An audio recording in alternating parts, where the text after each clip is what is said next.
Techie Track YouTube channel. Today we are going to discuss about events, state and forms in React.js.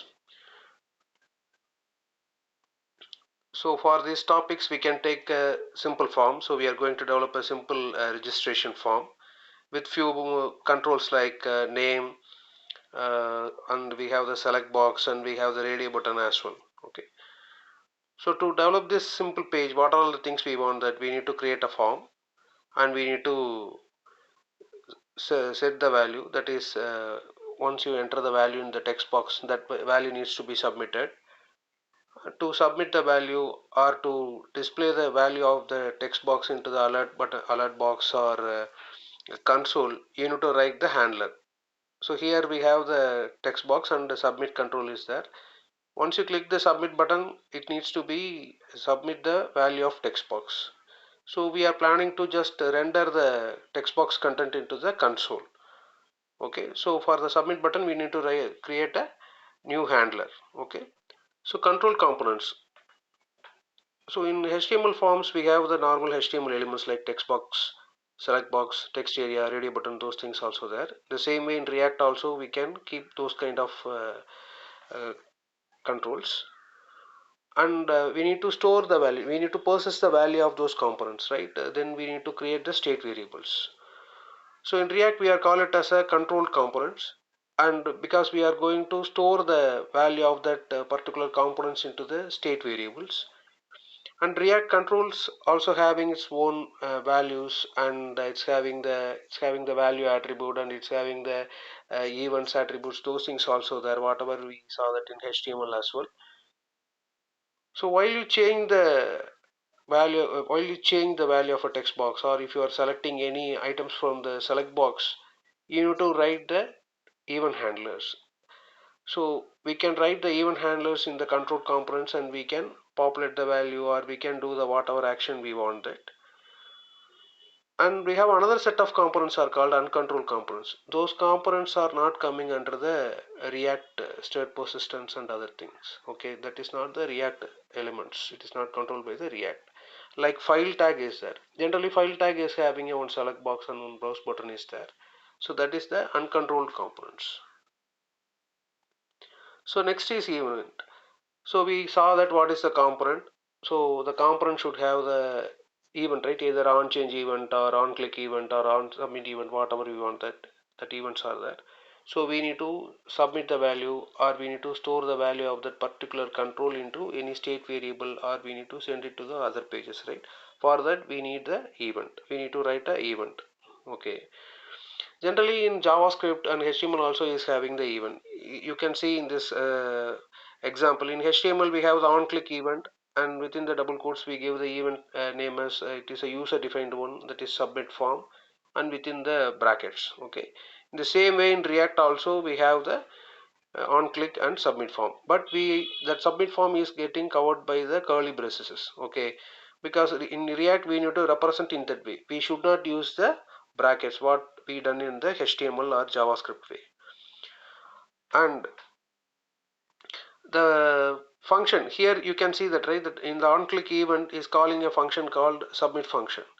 Okay, so what it is there, so generally we can write the custom functions. Okay, we can write simple functions, and we can call that function in our on click event. Generally in JavaScript, if you want to do any validations, right, then we are writing a simple validation, form validation kind of methods we need to write. The same way we can write it in the React also, but we don't want to, while we call that, we don't want to give the brackets, we need to call inside the curly braces. Okay, so the function name is submit form, and within the bracket that e is there, e means it is a event. So while you click that particular control, that event is getting triggered and it will call this submit form function. So here the simple message is there, that in the console log I just print it as a form submitted, and I'm put it as a even prevent default, so it won't be getting executed in the default manner. Okay, so while you click the appropriate event, at the time only it will be getting executed. So in event handlers we can write three ways, in the event handlers. Okay, because in React.js we can write in three ways. In event handler we can write a method inside the component. So what is a component? Component is like a simple class. So inside the class also we can write a simple events. It's like a methods, and we need to use the dot bind keyword. Okay, I will explain in the below example what is a dot bind and why you are using that.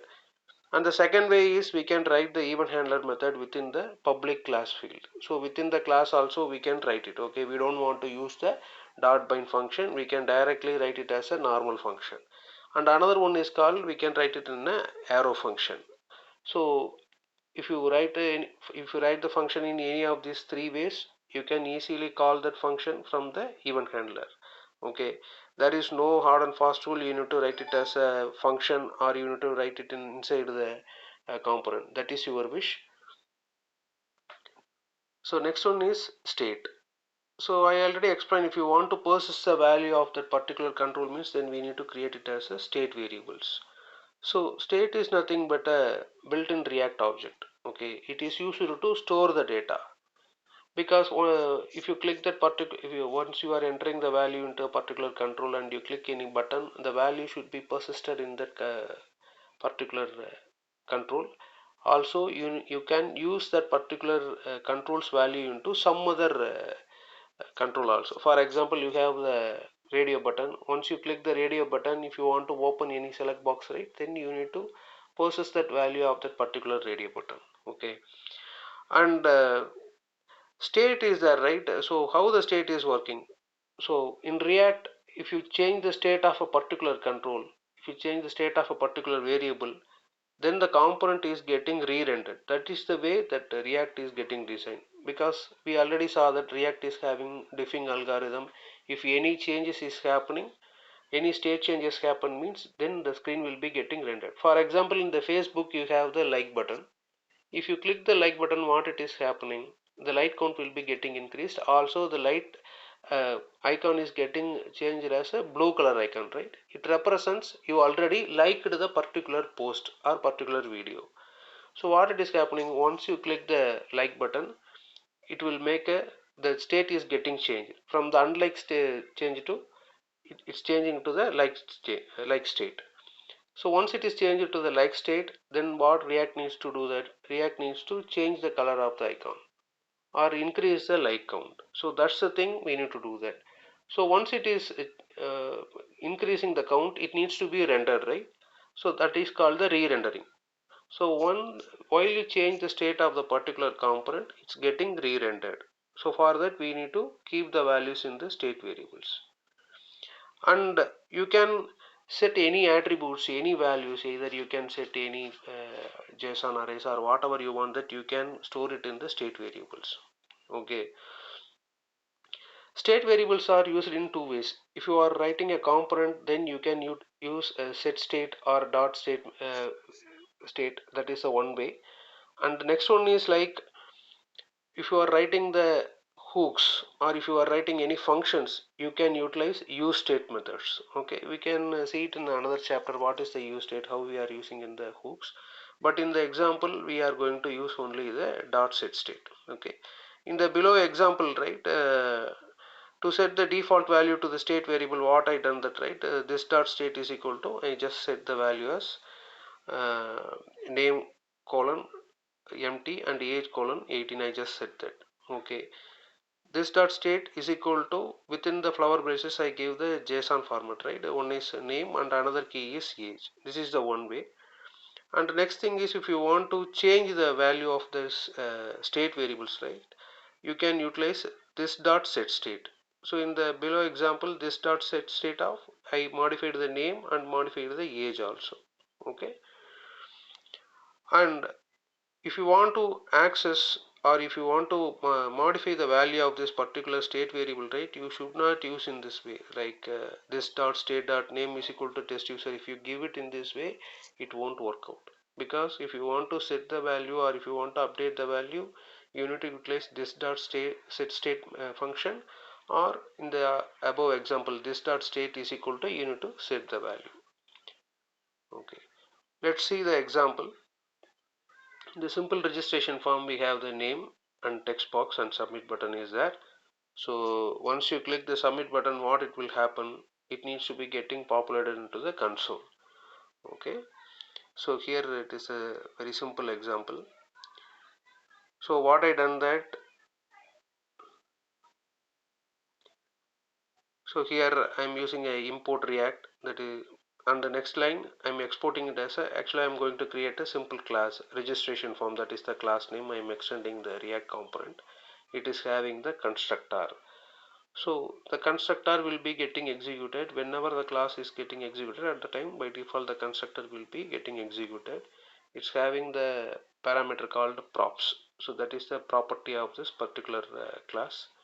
In the line number 6, what I done that I just set the name. Okay, so this dot state is equal to name colon within double quotes. I just give that. What it is meaning, I'm just creating a state variable called name and assign the value as empty. This is the default one. So while the particular class is executed, at the time this constructor will be getting executed and it will set the value as name as empty string. Okay, right. So we will go to the line number 20. Because the class is there and the class contains one render method and the render needs to be getting populated into the UI, so that's the reason we gave the return function. Within the return statement we gave a create one div and we have a simple form. The form on submit, what we done in the HTML way, on submit is equal to this dot handle submit.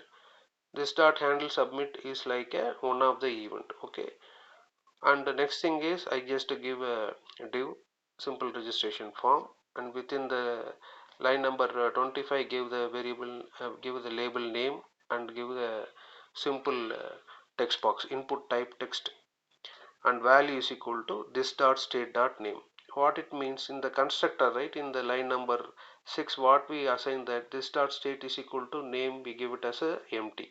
So by default in the line number 27 the value will be the empty because it is giving this dot state dot name within the flower braces. Then only it will retrieve the value of the name from the state and it will be assigned to the value attribute. And I have a on change event.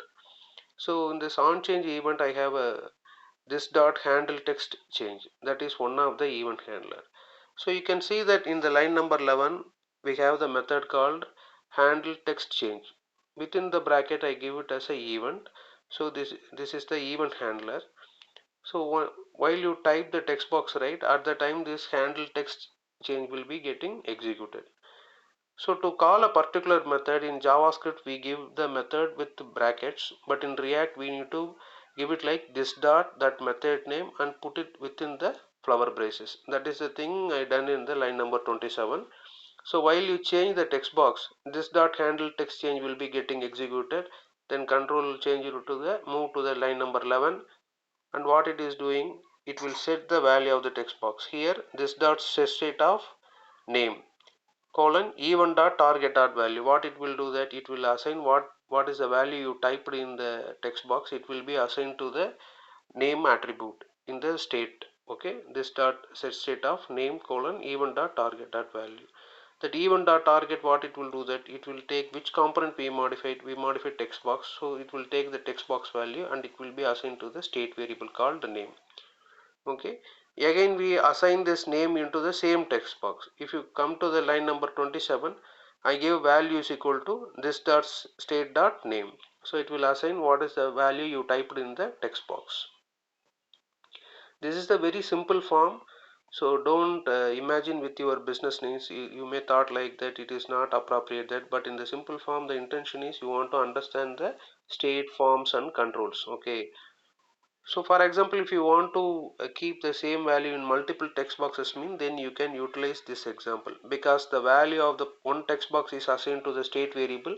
You can use the same state variable into the various text boxes, then it will be getting rendered. Okay, so the text box is ready. Now I am going to click a submit button. So for the submit button, what I done that type is equal to submit, value is equal to submit. So the button is a submit button. In the form, right, in the line number 23 I gave on submit event.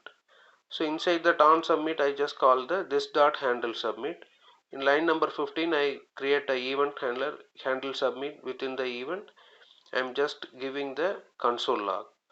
So once you type the value in the text box, you will click the submit button So it will go to the on submit method in the form. Then it will call the this dot handle submit method. In the this dot handle submit method, in line number 15 will be executed.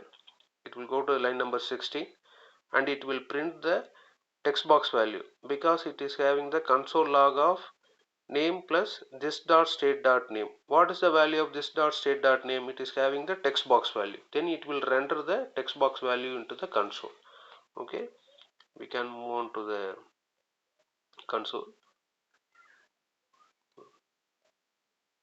So here you can see that, right? I just give the test and click the submit. The right side of the screen, the console is displaying name colon test, because that is the thing we want to display it into the UI. Okay, so hope you understand the form controls and the states and events and everything. Thanks for watching this channel. Subscribe it, share it, like it. Happy coding. Bye bye.